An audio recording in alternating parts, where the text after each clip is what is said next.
I had the pleasure of working with arguably the most prolific composer alive, is Hans Zimmer. I did a film called Black Rain with Ridley Scott, and there was a rumor that Ron was doing Backdraft, and somebody had put together a videotape of just fire footage, and he put one piece of Black Rain underneath it. And Ron went, hang on a second, this makes the fires emotional. Now, I know what to do with those fires now. Make Hans do it. No, something like that. But I think that's really how I got the job, because I was very young in Hollywood in those days. And so during the production, he was writing music and playing it for Ron and myself and other folks. I got to write something overtly heroic and overtly American, which I never did before, never done since.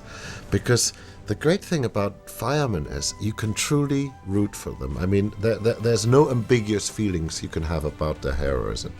So I just sort of loved the idea that I could all out just go heroic.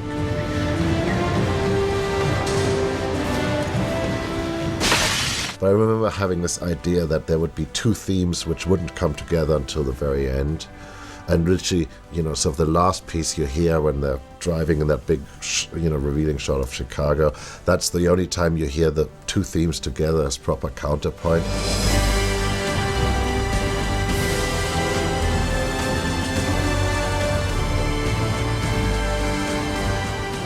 I don't think anybody ever recognized it. Nobody ever got the idea, but I just remember sitting there forever and working out how to have two autonomous themes that could actually go and completely support each other. Because that was the idea, it's about the individual and, supporting each other as a group.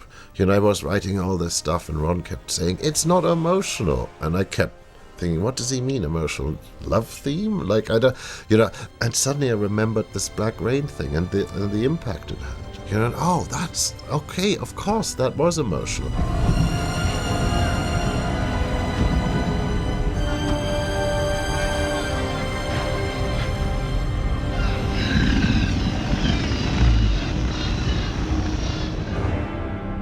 I think Ron breathed a huge sigh of relief. He didn't have to fire me. Backdraft became, the sum total of everything I knew up to that point in my life.